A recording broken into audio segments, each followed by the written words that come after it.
اب بتاؤ نا، جس بندے کے تصور میں جنت بھی ہو، جس بندے کے تصور میں دوزخ بھی ہو، وہ کیسے گناہ کرے گا؟ اس کی نماز کیسے قضا ہوگی؟ وہ حرام کام کیسے کرے گا؟ مگر آج ہمارے ذہنوں سے یہ تصور ختم ہوتا جا رہا ہے، بلکہ آج تو حال یہ ہے کہ اس طرح کی باتیں کرو تو لوگ کہتے ہیں یار یہ مولانا صاحب کو کیا ہو گیا، یہ کیوں ڈرانے والی باتیں کر رہے ہیں، یہ کیوں دوزخ کی باتیں کر رہے ہیں؟ سنو، روایت میں آتا ہے لوگ مل کر بیٹھیں پھر اپنی مجلس میں جنت اور دوزخ کا تذکرہ نہ کریں تو فرشتے کہتے ہیں یہ لوگ دو عظیم چیزوں یعنی جنت و دوزخ سے غافل ہو گئے۔ آج ہماری کون سی محفل ہے جس میں یہ بات ہوتی ہے؟ ہماری تو بات ہوتی ہے امریکہ میں کیا ہو رہا ہے، یورپ میں کیا ہو رہا ہے، گھومنے کدھر چلنا ہے، کھانے کدھر چلنا ہے، آج کل موبائل کون سا آیا ہے، کرکٹ میچ کے کیا حالات ہیں، سیاست کے کیا معاملات ہیں۔ Nobody talk about آخرہ، کسی کو فکر ہی نہیں ہے کہ مرنا ہے۔ ہم بتائیں نا، ہماری محفل میں کبھی موت کا ذکر ہوتا ہے، قبر کا ذکر ہوتا ہے، مرنے کے بعد ہوگا کیا؟ اس طرح کی کوئی ایک دوست بات بھی کرتے لوگ کہتے ہیں یار کیوں مرنے کی بات کر رہے ہیں، کتنا عجیب معاملہ ہے۔ مجھے ایک بات بتائیے، ماشاءاللہ یہاں پڑھے لکھے لوگ بھی موجود ہوں گے، میں ایک لاجیکلی سوال کرتا ہوں، مجھے بتائیں وہ کون سی حقیقت ہے، وہ کون سی ریئلٹی ہے جو دنیا کا ہر مذہب مانتا ہے؟ پتہ ہے آپ کو دنیا کے بہت سارے مذاہب ہیں، بہت سارے بلیف والے لوگ ہیں جو سب کی ایک دوسرے کی باتیں نہیں مانتے، مگر میں جس ریئلٹی کی بات کر رہا ہوں نا، ہر مذہب والا، بلکہ جو مذہب کو نہیں مانتا وہ بھی اس حقیقت کو مانتا ہے، بڑا بھی مانتا ہے، چھوٹا بھی مانتا ہے، سائنسدان بھی مانتا ہے، بغیر پڑھا لکھا بھی مانتا ہے، ہر دنیا کا شخص مانتا ہے، اور وہ ایک حقیقت کیا ہے؟ موت۔ سب کو پتا ہے کہ مرنا ہے، کوئی انکار نہیں کرتا کہ میں مروں گا نہیں، یا فلاں قوم نہیں مرے گی، everybody knows very well we have to die، ہم سب کو مرنا ہے، مگر کمال دیکھیں مرنے پر بات کوئی نہیں کرتا۔ آپ کو کوٹ غلام محمد والوں کا کراچی جانے کا پلان بن جائے گا، 15 دن بعد کراچی جانا ہے، اب 15 دن روزانہ کراچی کی باتیں ہوں گی کہ یار کراچی کا موسم کیسا ہے، حالات ٹھیک ہیں کہ نہیں، بس کون سی لوں، اچھا ادھر کہاں ٹھہروں، کھانا کون سا اچھا ہے، حالانکہ ابھی 15 دن بعد جانا ہے، ہو سکتا ہے نہ بھی جائیں، کسی کا لاہور کا پلان بن جائے، کسی کا دبئی کا پلان، دنیا کے جس ملک کا جس علاقے کا سوچتے ہیں آپ جانے کا بات کرنا شروع کر دیتے ہیں، بعض اوقات جاتے ہیں بعض اوقات نہیں جاتے، ایسا ہی ہے۔ ہم سب کو پتا ہے کہ مرنا ہے، مگر کوئی بھی مرنے پر بات نہیں کرتا، کوئی بھی آخرت پر بات نہیں کرتا، کوئی بھی قبر پر بات نہیں کرتا۔ آپ سمجھ رہے ہیں شیطان کی پلاننگ دیکھیں، ہمیں موت پر بات کرنے کی بھی جو ہے نا ہمیں دور کر دیا اس سے۔ بات کریں گے تو تیاری کریں گے نا، بات کریں گے تو خوف آئے گا، بات کریں گے تو توبہ کریں گے، ان کو بات ہی نہیں کرنے دینی، نہ قبر پر بات کرنے دیتا ہے، نہ محشر پر بات کرنے دیتا ہے، نہ جنت پر بات ہوتی ہے، نہ دوزخ پر بات ہوتی ہے، بات ہوتی ہے تو فقط جینے پر بات ہوتی ہے، کمانے پر بات ہوتی ہے، عیش و عشرت پر بات ہوتی ہے، گھر بنانا ہے اس پر بات۔ حضرت داؤد علیہ دور کے پاس سے گزرے، آگ جل رہی تھی، یہ دیکھ کر آپ کو جہنم کی یاد آ گئی، جہنم کی آگ یاد آ گئی، دل گھبرا گیا، اب کیا ہوا؟ بے چین ہو گئے، تڑپ گئے، قریب تھا کہ اتنا گھبرا کر لرز رہے تھے کہ جوڑ جدا ہو جاتا۔ گرمی کے دنوں میں جب دھوپ آتی تھی، حضرت داؤد علیہ السلام کہتے اے اللہ پاک ہم تیرے بنائے ہوئے سورج کی گرمی برداشت نہیں کر سکتے، اے اللہ جہنم کی گرمی کیسے برداشت کر سکتے؟ یہ اللہ کے نبی کی باتیں ہیں، یہ ان کا خوف خدا ہے جو گارنٹیڈ بخشے ہوئے ہیں۔ ہمارے یہاں کوئی بھی ایسا بندہ نہیں مجھ سمیت جس کو یہ پتا ہو کہ میری بخشش ہو گئی کہ نہیں۔ وی ہیو نو گارنٹی، ہم تمنا تو کرتے ہیں مگر گارنٹی تو نہیں ہے نا۔ مگر کبھی اس بات نے بے چین کیا کہ میرا قبر میں کیا ہوگا، محشر کے دن کیسے پیش ہوں گا، کبھی جنت اور دوزخ کے بارے میں سوچا ہم نے؟ اے میرے پیارے اسلامی بھائیوں، سرکار دو عالم علیہ الصلوۃ والسلام کا آپ نے خطبہ سنا کہ اے لوگوں دو عظیم چیزیں مت بھولنا، جنت اور دوزخ۔ اس کا مطلب کیا ہے کہ پیارے آقا کے خطبات میں خوف خدا کے خطبے بھی ہوتے تھے، خوف خدا کے موضوع اور بیانات ہوتے تھے۔ اور آج اگر کسی کو مبلغ آج میں بیان کر رہا ہوں نا، ہو سکتا ہے شیطان کسی کے کان میں ڈال رہا ہو کہ یار اتنا دور سے آئے ہیں، ہم تو ان کو سننے آئے تھے، آتے ہی ڈرانا شروع کر دیا، آتے ہی جہنم کی بات کر دی، آتے ہی مرنے کی بات کر دی۔ یہ نبیوں کا طریقہ ہے. میں آج آپ کو قرآن سے ثابت کروں گا کہ ڈرانا بس لوگوں کو سمجھانا یہ انبیاء کا طریقہ ہے, یہ قرآن کا اسلوب ہے. اے میرے پیارے اسلامی بھائیوں, یہ نبی پاک کی سنت مبارک ہے. اب سنیے میں قرآن سے کیا پیش کرنے جا رہا ہوں. اللہ کریم عز و جل نے اپنے حبیب علیہ الصلوۃ والسلام کو فرمایا قم فانذر. کیا فرمایا؟ ترجمہ کنز العرفان, کھڑے ہو جاؤ پھر ڈر سناؤ. اللہ اکبر. بخاری شریف کی حدیث پاک کے مطابق یہ آیت کریمہ اظہار نبوت کے بعد بالکل ابتدائی دور میں نازل ہوئی ہے. یعنی اسلام کا پیغام شروع کرنے کا وقت آیا تو اللہ نے کیا فرمایا؟ کھڑے ہو جاؤ اے محبوب, ڈر سناؤ. سبحان اللہ. تو پتا چلا کہ تبلیغ دین کا بنیادی ترین اگر کوئی جز ہے, تبلیغ دین کی بیسک ہے, وہ لوگوں کو اللہ سے ڈرانا ہے, خوف خدا دلانا ہے, آخرت کی یاد دلانا ہے. اے میرے پیارے اسلامی بھائیوں, اب آئیے قرآن مجید فرقان حمید کیسی کتاب ہے؟ راہ ہدایت ہے, راہ نجات ہے. کروڑوں لوگوں کو جس سے ہدایت مل چکی ہے, رہتی دنیا کے لیے مشعل راہ ہے. قرآن کیوں آیا ہے؟ خود اب قرآن کیا بیان کرتا ہے؟ What is the reason?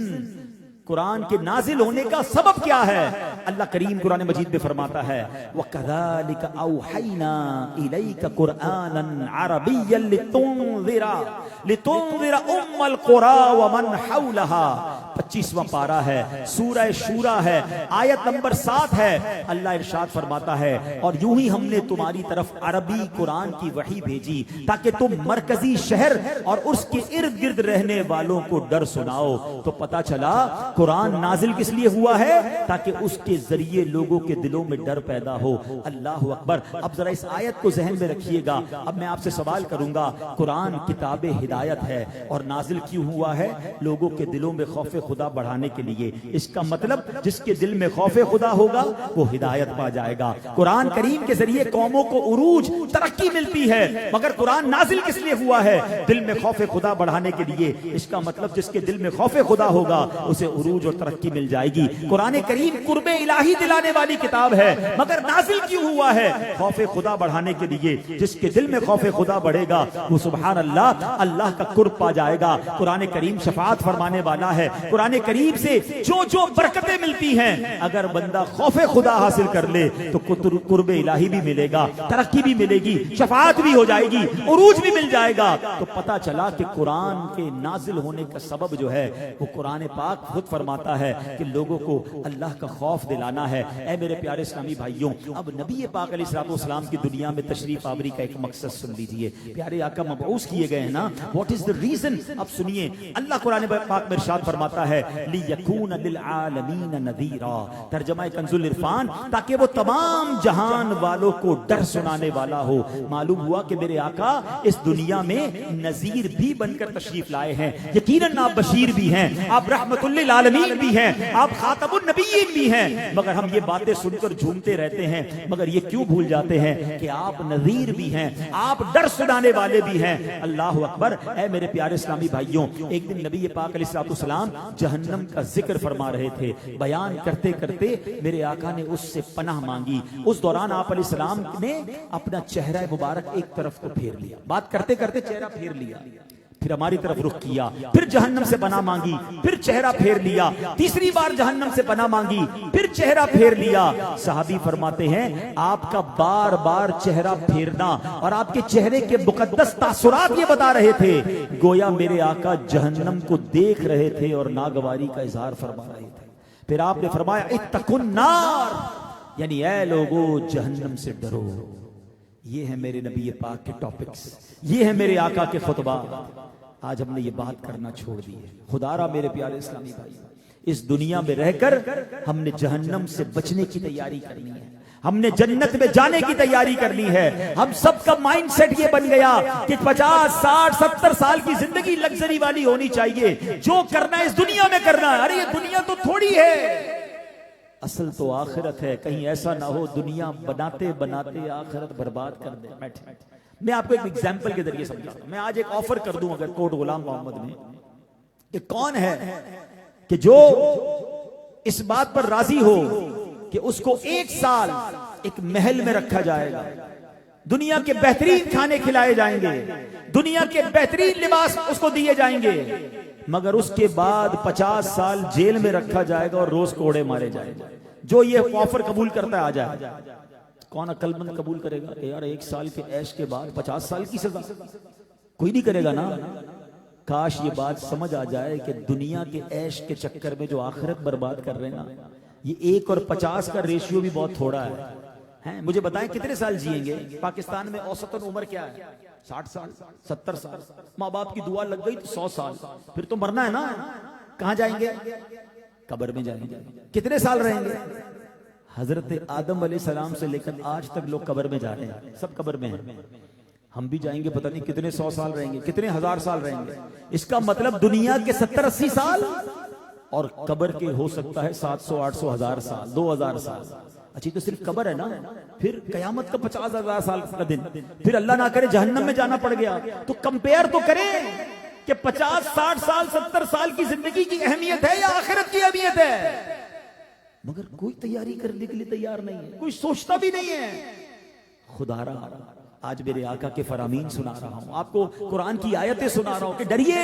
ہاں میں آج اپنے آپ کو بھی اور آپ کو بھی قرآن اور حدیث کے ذریعے ڈرانے آیا ہوں کہ تیاری کیجئے آخرت کی. جہنم میں نہیں جانا ہم نے، سرکار کے غلاموں کے لیے جنت بنی ہے. ہم صبر وہ کام کرنے ہیں جو جنت میں جانے والے کام ہوں. آئیے نبی پاک کا انداز کیا ہوتا تھا. میں دوبارہ اسی بات کی طرف آتا ہوں کہ آج اگر کوئی ہمیں بیٹھ کر قبر کی بات کرے، جہنم کی بات کرے، ڈرائے، تو لوگ کہتے ہیں ڈرانے والی باتیں کیوں کرتے ہو، وہ مولوی صاحب وہ بیان کرنے والا اچھا نہیں لگتا. آؤ میں نبی پاک کا انداز بتا رہا ہوں. پیارے آقا تو کیسے رلاتے تھے، کیسے یاد دلاتے تھے. سرکار دو عالم علیہ السلام نے حضرت جریر بن عبداللہ رضی اللہ تعالیٰ عنہ سے روایت ہے کہ نبی پاک علیہ الصلوۃ والسلام نے ایک بار ہم سے فرمایا، میں تمہارے سامنے سورہ تکاثر پڑھتا ہوں، تم میں سے جو روئے گا وہ جنت میں داخل ہوگا. آپ انداز تو دیکھیں یار، سورت قرآن کی پڑھ رہے ہیں اور فرما کیا رہے ہیں، جو روئے گا وہ جنت میں داخل ہوگا. نبی پاک علیہ السلام نے سورہ تکاثر کی تلاوت فرمائی. ہم میں سے کچھ روئے، کچھ نہ رو سکے. تو اب نبی پاک نے ہم نے عرض کی یا رسول اللہ، ہم نے رونے کی کوشش تو کی مگر رو نہ سکے. نبی پاک علیہ السلام نے فرمایا میں دوبارہ پڑھتا ہوں، جو روئے گا اس کے لیے جنت ہوگی اور جو نہ رو سکے وہ رونے کی سی شکل ہی بنا لے.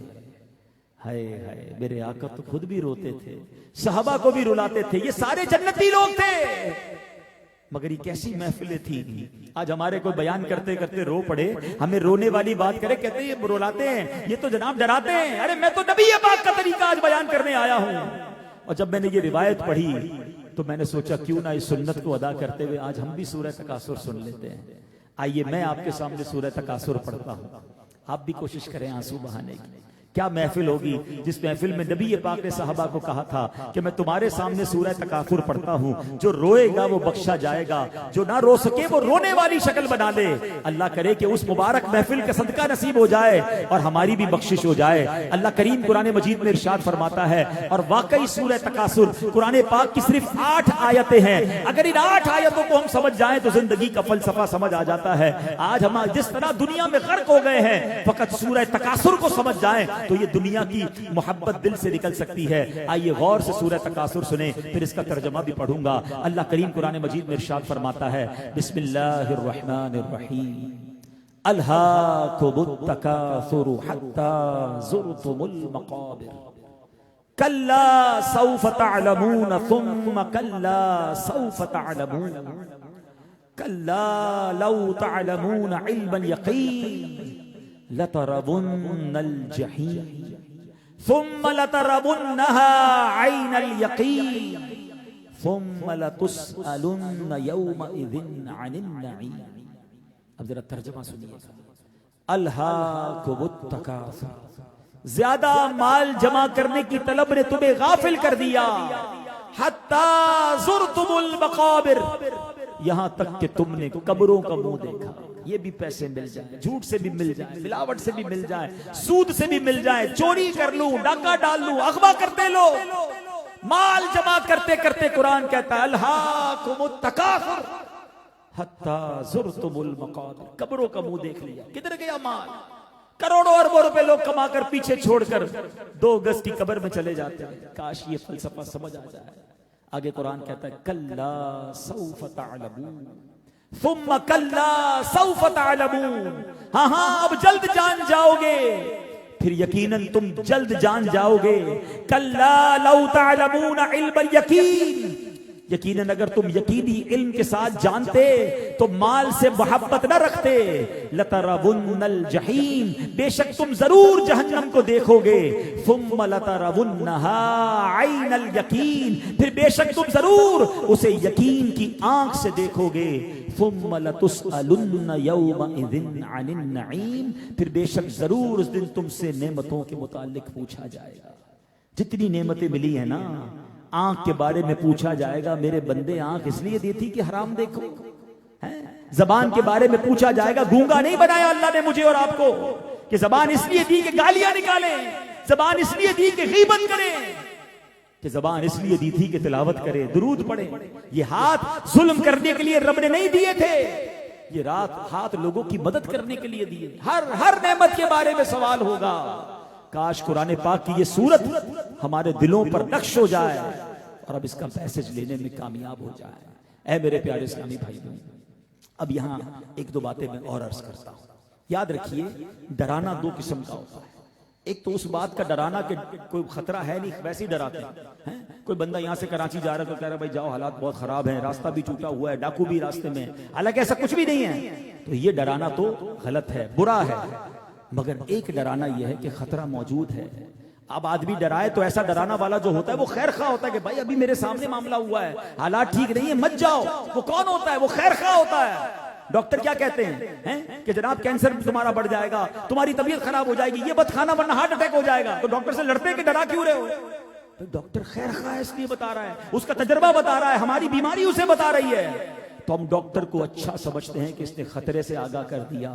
کاش ہم اس میرے اسلامی بھائی کو، اس مبلغ کو، اس عالم کو بھی اچھا سمجھیں جو ہمیں سمجھا رہا ہے، ہمیں ڈرا رہا ہے، ہمیں بتا رہا ہے کہ یہ راستہ اچھا نہیں ہے. تو اے میرے پیارے اسلامی بھائیو، اس کو خیر خواہ سمجھیں. انبیاء نے ڈرایا، صحابہ نے ڈرایا، اولیاء نے سمجھایا، اور یہی قرآن کا انداز ہے. اے میرے پیارے اسلامی بھائیو، قرآن کے ذریعے آج یہ جانتے ہیں کہ ڈرانا تو سنت انبیاء ہے. اب ذرا سنتے جائیے گا. حضرت اللہ کے نبی حضرت نوح علیہ السلام تشریف لائے. آپ نے لوگوں کو کیا کہا؟ انی لکم رسول امین فاتقوا اللہ واطیعون، بے شک میں تمہارے لیے ایک امانت دار رسول ہوں، تو اللہ سے ڈرو، میری اطاعت کرو. دو قسم کے گروہ بن گئے، کچھ لوگ نہیں ڈرے، کچھ ڈر گئے، کچھ ایمان لائے. اب ایسا سیلاب آیا، دنیا میں اتنا بڑا سیلاب کبھی نہیں آیا تھا. حضرت نوح کی ساری قوم غرق ہو گئی. جو ڈر کر ایمان لے آئے 80 لوگوں کو اللہ نے بچا لیا. قوم عاد کی طرف حضرت ہود علیہ السلام آئے. آپ نے کیا کہا؟ انی لکم رسول امین فاتقوا اللہ واطیعون، بے شک میں تمہارے لیے ایک امانت دار رسول ہوں،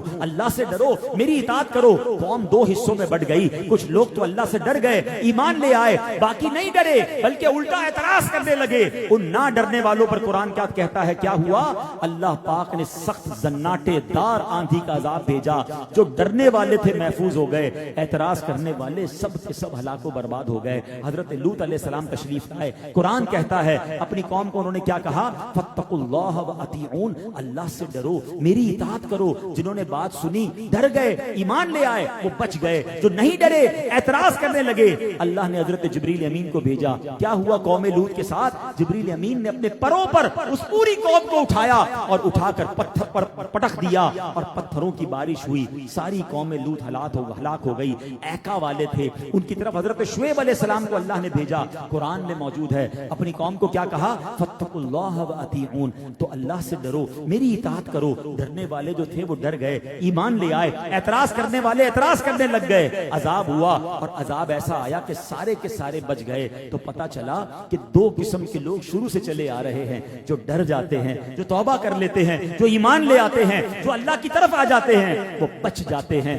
جو نہیں ڈرتے، جو بے باک ہو جاتے ہیں. آج کل لوگ عجیب عجیب بات کرتے ہیں، یار آخرت میں دیکھیں گے، قیامت کی ماد اللہ قیامت میں دیکھ لیں گے. اتنی بے باکی آ گئی ہے کہ اگر کوئی کسی کے پیسے کھا جائے اور وہ بیچارہ مظلوم کہے کہ دیکھو دے دو ورنہ قیامت کے دن لوں گا، کہتا ہے قیامت میں گریبان پکڑ لینا. یعنی قیامت کو بھی ہلکا جان لیا. یاد رکھیے یہ بعض اوقات کفریہ کلمات تک ہو جاتے ہیں. کبھی ایسی بات نہ کریں، آخرت کو ہلکا نہ جانیں. اب ہمارے حضرت عثمان غنی رضی اللہ عنہ کے بارے میں آتا ہے, مجھے بتاؤ آپ ذوالنورین ہیں, قطعی جنتی ہیں, کئی بار نبی پاک سے جنت خریدی ہے, مگر خوف خدا کا عالم کیا تھا؟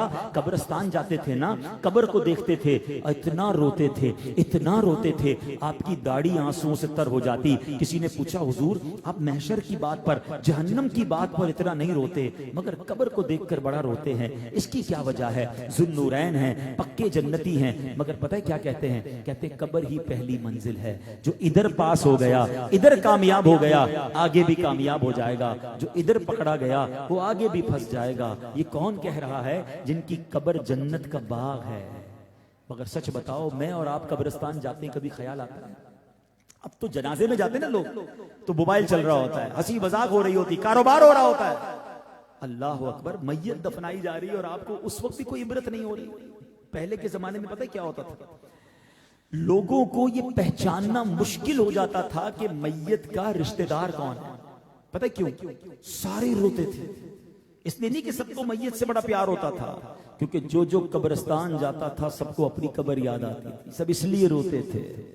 اور آج قبرستان بھی جائیں, اپنے ہاتھ سے قبر میں اتاریں. ہم اپنے دوستوں کو قبر میں اتارتے ہیں, آپ نے دیکھا کیا کہتے ہیں دوست؟ یار ذرا پوری قبر مٹی ڈال دو, دیکھو وہ سوراخ رہ گیا, اس کو بھی بند کر دو. ایک سوراخ بھی نہیں چھوڑتے ہوا کے لیے. اس طرح دفن کیا جاتا ہے. اس دفن کرتے وقت کیوں خیال نہیں آتا کہ آج اس کو ڈال رہا ہوں, کل میری باری ہے؟ کس بات کا کروفر ہے, کس بات کا جاہو جلال ہے, کس بات کا روب ہے, کس بات کا دبدبہ ہے, کس بات کا ظلم اور زیادتی ہے؟ ارے مرنا ہے اور اکیلے قبر میں جانا ہے. وہاں کسی کی نہیں چلے گی, وہاں میرے اعمال ہوں گے اور میں ہوں گا. کیوں تیار نہیں کرتے اعمال؟ یہ جو ساری زندگی مال جمع کرنے کی فکر میں ہے نا, پتہ جس دن میں اور آپ مریں گے نا, رشتہ دار کیا کہیں گے؟ میت نے پیچھے کیا چھوڑا ہے. مگر پتہ فرشتے کیا کہیں گے؟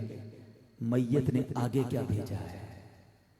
فیصلہ کر لیں, پیچھے چھوڑنے کی فکر کرنی ہے یا آگے بھیجنے کی فکر کرنی ہے. مبارک ہو جو 5 وقت نماز پڑھتے ہیں, مبارک ہو جو روز تلاوت کرتے ہیں, مبارک ہو جو صدقہ خیرات کرتے ہیں, مبارک ہو جو پوری زکوٰۃ دیتے ہیں. یہ آگے بھیج رہے ہیں آپ.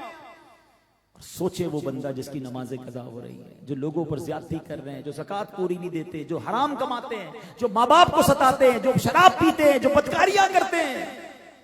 مر کر کیا جواب دو گے؟ ایسا نہ کرو, خدا کے واسطے نہ کریں. آج لائٹ چلی جائے تو نیند نہیں آتی, قبر میں آگ اور بچھو آ گئے تو کیا کریں گے؟ خدا کے واسطے آج اس اجتماع میں آئے نا, آج سب نے بدل کر جانا ہے. کب تک اللہ کو ناراض کریں گے؟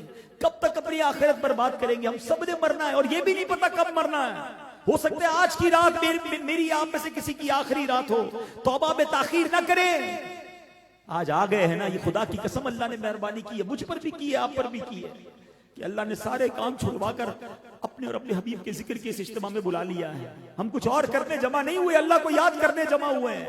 اگر آج بھی بدل کر نہیں جاؤ گے تو پھر کب جاؤ گے؟ اگر آج بھی توبہ نہیں کرو گے تو پھر کب توبہ کرو گے؟ میں آپ کو قرآن پڑھ پڑھ کر سنا رہا ہوں. اور ایک بات یاد رکھیے گا, انسان کی فطرت ہے کہ 2 چیزیں ہماری فطرت میں موجود ہیں, امید اور خوف. امید سے بہت تھوڑے لوگ مانتے ہیں. مثال کے طور پہ اگر ڈاکٹر کے پاس جائیں, ڈاکٹر کہے بھائی سیب کھاؤ بڑا اچھا ہوتا ہے, فلاں دوائی کھا لو, پھل کھا لو, صحت کے لیے اچھی ہے, کم لوگ استعمال کرتے ہیں. لیکن اگر ڈاکٹر ڈرا دے کہ یہ کھاؤ گے تو مر جاؤ گے, یہ کھاؤ گے تو کینسر ہو جائے گا, ڈر سے رک جاتے ہیں. تو ہماری فطرت میں خوف سے سمجھنا زیادہ آسان ہے. تو اس لیے قرآن کا انداز یہ ہے, انبیاء کا انداز یہ ہے, صحابہ کا انداز یہ ہے. تو اے میرے پیارے اسلامی بھائیو, بس آج نیت کر لیں, آج ڈر جائیں, آج توبہ کر لیں, آج رک جائیں. رکی تو صحیح نا, احساس تو کریں کہ کیا کر رہا ہوں. کوئی 30 سال کا بیٹھا ہے, کوئی 40 سال کا بیٹھا ہے, کوئی 50 سال کا بیٹھا ہے, کوئی 60 سال کا میرا بھائی بیٹھا ہے. کتنا جیوں گا میں؟ اب جانے کی باری ہے. کتنے چلے گئے میرے جاننے والے. ہم میں سے کئی ایسے ہوں گے کہ ہم سے چھوٹی عمر والے دنیا سے جا چکے ہیں. آج میں اپنے بھائی افتخار بھائی کے گھر پر گیا اور انہوں نے بتایا میرا چھوٹا بھائی تھا, وہ دنیا سے چلا گیا. تو اگر مجھ سے چھوٹی عمر والا جا سکتا ہے تو میں بھی جانے والا ہوں نا. آج نہیں تو کل, کل نہیں تو پرسوں جانے کی باری آنے والی ہے. تو پھر توبہ میں تاخیر کیوں ہے؟ پھر انتظار کیوں کر رہے ہو؟ یاد رکھیے, کوئی میسج نہیں آئے گا موبائل پر. آتا ہے نا کمپنی کی طرف سے میسج, ڈیٹا ختم ہونے والا ہے, تاریخ پوری ہونے والی ہے, پیسے ڈلوا لو ورنہ موبائل بند ہو جائے گا. آتا ہے نا. زندگی میں کوئی میسج نہیں آئے گا کہ 2 دن رہ گئے توبہ کر لو, آج آخری دن ہے سجدہ کر لو. نہیں, تھوڑی دیر پہلے بھی بندے کو پتہ نہیں ہوتا کہ اگلے منٹ میرا انتقال ہونے والا ہے۔ آگاہ اپنی موت سے کوئی بشر نہیں، آگاہ اپنی موت سے کوئی بشر نہیں، سامان 100 برس کا ہے، پل کی خبر نہیں۔ سچی توبہ کر لے، اللہ سے معافی مانگ لے، اللہ بڑا کریم ہے، یقین کرے وہ بڑا کریم ہے، وہ توبہ کرنے والے کی توبہ قبول فرماتا ہے۔ دنیا میں تو کسی کو 2-4 بار ستاؤ تو وہ نمبر بھی بلاک کر دیتا ہے، دوستی بھی ختم کر دیتا ہے، ارے ماں باپ بھی گھر سے نکال دیتے ہیں۔ پنجابی شاعر کہتے ہیں نا، ایک گناہ میرے ماں پیو ویکھن مینوں عمری منہ نہ لاوے، ایک گناہ میرے ماں پیو ویکھن مینوں عمری منہ نہ لاوے، لکھ گناہ میرا مالک ویکھے وہ پھر بھی پردے پاوے، رحمت دا دریا الہی ہر دم وگدا تیرا، جے قطرہ بخشے مینوں کم بڑھ جاوے میرا، عدل کرے تے تھر تھر کمبن، اچھیا شاہ اگر انصاف ہوا تو مارے جائیں گے، ہم عدل و انصاف کے تو قابل ہی نہیں، ہم سب کو پہلے ہی پتہ ہے گناہ زیادہ ہے، عدل کرے تے تھر تھر کمبن، اچھیاں شانہ والے فضل کرے تے بخشے جا سکتے، میں ورگے منہ کالے، آؤ اپنے رب سے دوستی کر لیں۔ ارے یقین مانو وہ اپنی ہماری ماں سے کئی گنا زیادہ چاہنے والا ہے، ایک بار آنکھوں سے آنسو بہ نکلیں، ایک بار سچے دل سے اس سے توبہ کر لیں، وہ کیسی کا دعا توبہ قبول فرماتا ہے۔ اے میرے پیارے اسلامی بھائیوں، حدیث پاک میں آتا ہے، میرے آقا علیہ السلام فرماتے ہیں کہ قیامت کے دن سب آنکھیں رونے والی ہوں گی مگر 3 آنکھیں نہیں روئیں گی۔ فرمایا ان میں ایک آنکھ وہ بھی فرمائی جو اللہ پاک کے خوف سے روئے گی، یعنی جو آنکھ خوف خدا سے روتی ہے وہ قیامت کے دن نہیں روئے گی۔ نبی پاک علیہ السلام نے فرمایا، اے پیارے آقا نے یہ آیت تلاوت فرمائی، وقودها الناس والحجارہ، جس کا ترجمہ ہے جس کا ایندھن آدمی اور پتھر ہیں۔ آقا فرماتے ہیں جہنم کی آگ 1000 سال تک بھڑکائی گئی تو سرخ ہو گئی، پھر 1000 سال تک بھڑکائی گئی تو سفید ہو گئی، پھر 1000 سال تک بھڑکائی گئی تو سیاہ ہو گئی، اب نری سیاہ ہے اور یہ کبھی بھی نہیں بجھے گی۔ یہ سن کر ایک حبشی رونے لگا، حضرت جبریل تشریف لائے، پوچھا یہ کون ہے؟ نبی پاک علیہ السلام نے فرمایا یہ حبشہ میں کا رہنے والا ہے۔ جبریل امین نے فرمایا اللہ پاک فرماتا ہے مجھے عزت و جلال کی قسم، میرا جو بندہ دنیا میں میرے خوف سے روئے گا میں اسے جنت میں ضرور ہنساؤں گا۔ اللہ کرے کہ ہمیں اس کا حقیقی خوف نصیب ہو جائے۔ میرے عشق بہتے رہیں کاش ہر دم، میرے عشق بہتے رہیں کاش ہر دم، تیرے خوف سے یا خدا یا الہی، تیرے خوف سے یا خدا یا الہی، میرا ہر عمل بس تیرے واسطے ہو کر، اخلاص ایسا عطا یا الہی کر، اخلاص ایسا عطا یا الہی، خدایا برے خاتمے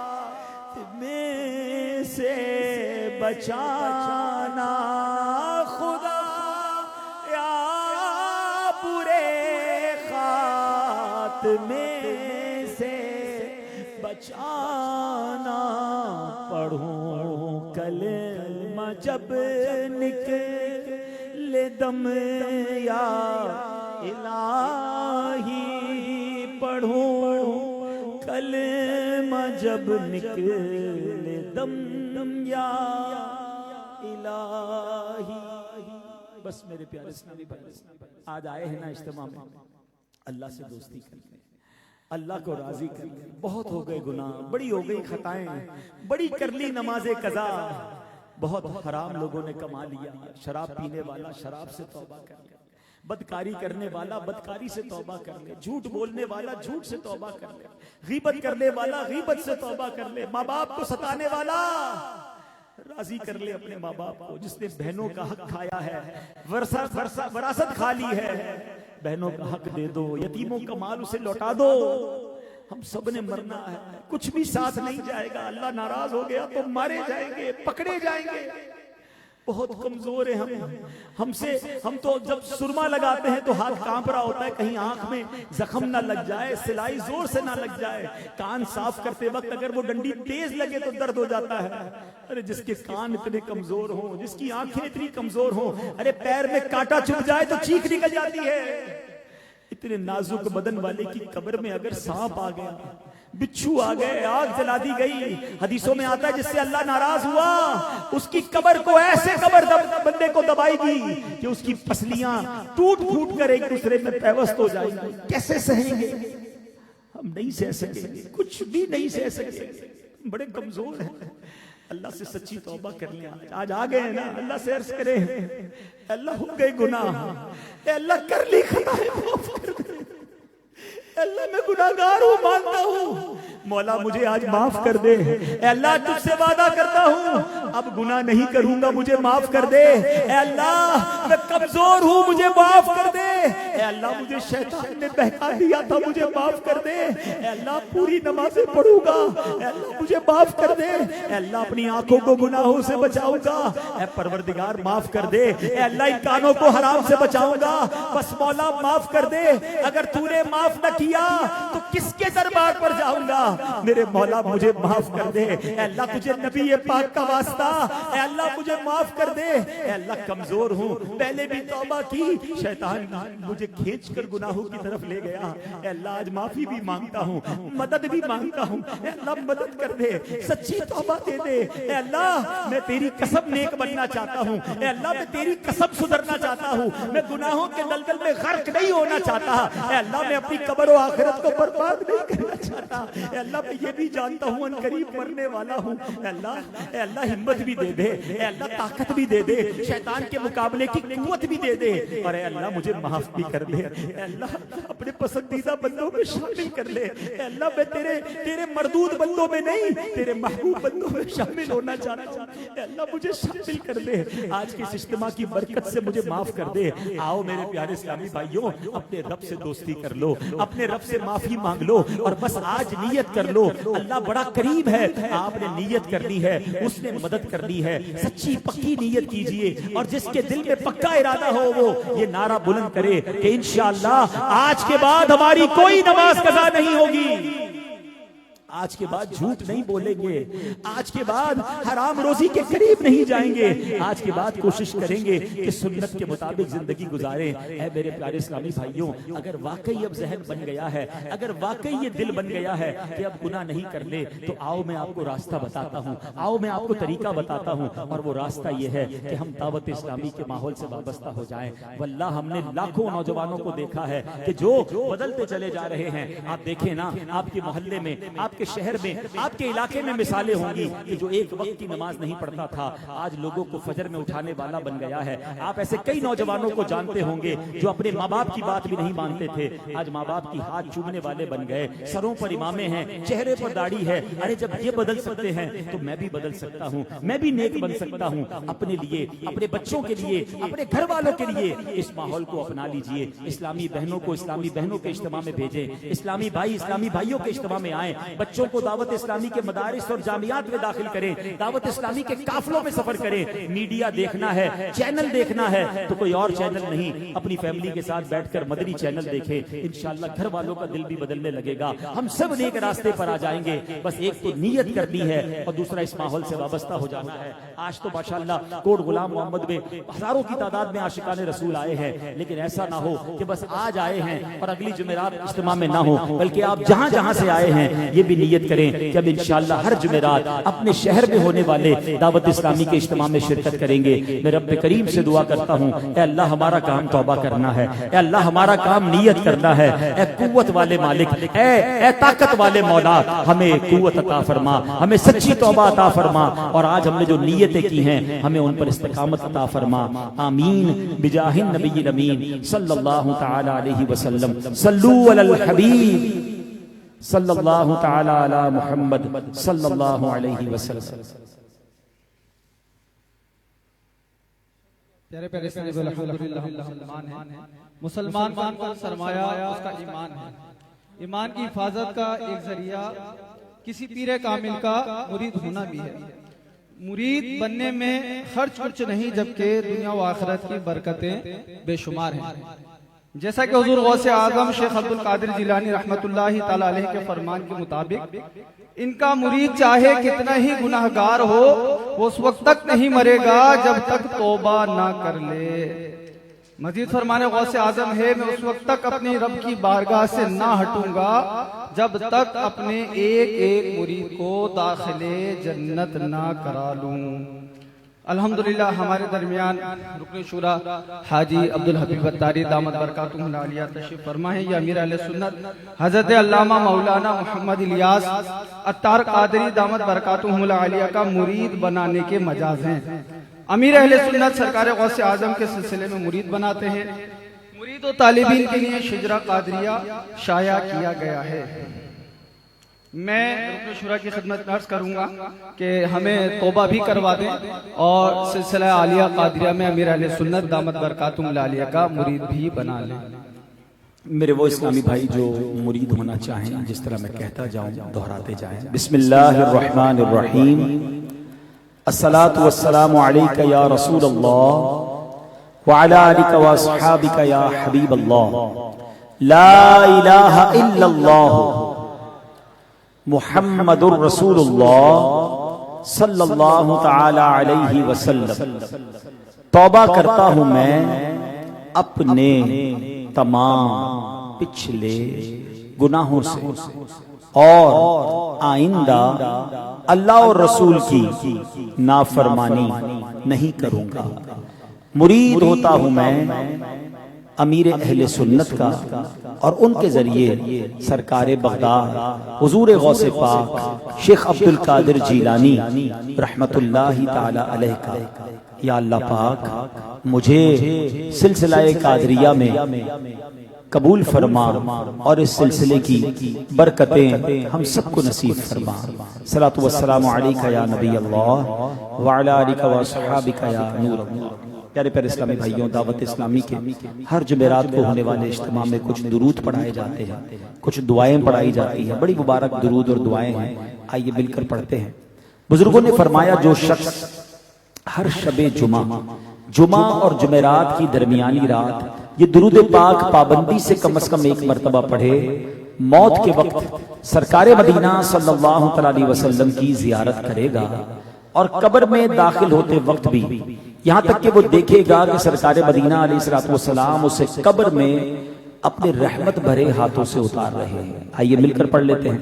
اللہم صلی وسلم وبارک علی سیدنا محمد النبی الامی الحبیب العالی القدر العظیم الجاہ وعلی آلہ وصحبہ وسلم۔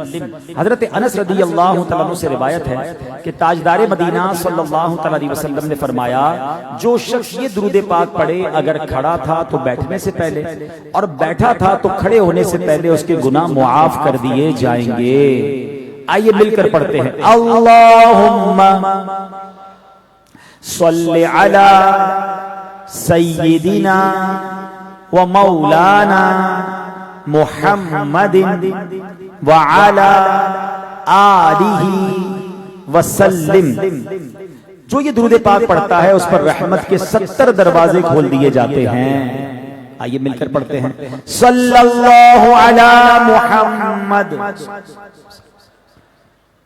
علامہ احمد سعدی رحمت اللہ تعالی بعض بزرگوں کے حوالے سے لکھتے ہیں اس درود شریف کو ایک بار پڑھنے سے 6 لاکھ درود شریف پڑھنے کا ثواب ملتا ہے. آئیے مل کر پڑھ لیتے ہیں اللہم صلی علی سیدنا محمد عدد ما فی علم اللہ صلاة دائمة بدوام ملک اللہ. ایک دن ایک شخص آیا تو نبی پاک علیہ السلام نے اسے اپنے اور صدیق اکبر رضی اللہ عنہ کے درمیان بٹھا لیا. اس سے صحابہ کرام کو بڑی حیرت ہوئی کہ یہ کون بڑے مرتبے والا شخص ہے.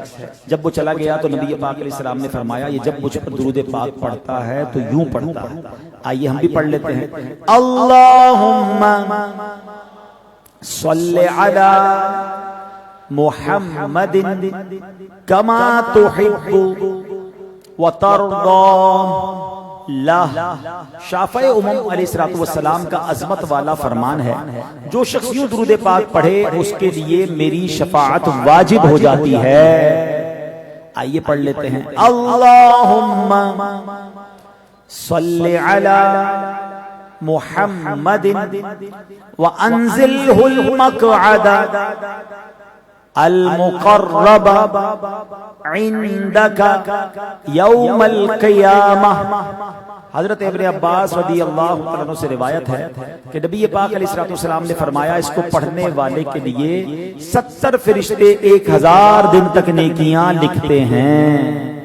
آئیے پڑھتے ہیں جزا اللہ عنا محمد ما ہوا اہلہ. فرمان مصطفیٰ صلی اللہ علیہ وسلم جس نے اس دعا کو 3 مرتبہ پڑھا گویا اس نے شب قدر حاصل کر لی. آئیے مل کر پڑھتے ہیں لا الہ الا اللہ الحلیم الکریم سبحان اللہ رب السماوات السبع ورب العرش العظیم. لا الہ الا اللہ الحلیم الکریم سبحان اللہ رب السماوات السبع ورب العرش العظیم. لا الہ الا اللہ الحلیم الکریم سبحان اللہ رب السماوات السبع ورب العرش العظیم. صلو علی الحبیب صلی اللہ تعالی علیہ وسلم. اب انشاءاللہ ذکر ہوگا اور دعا ہوگی.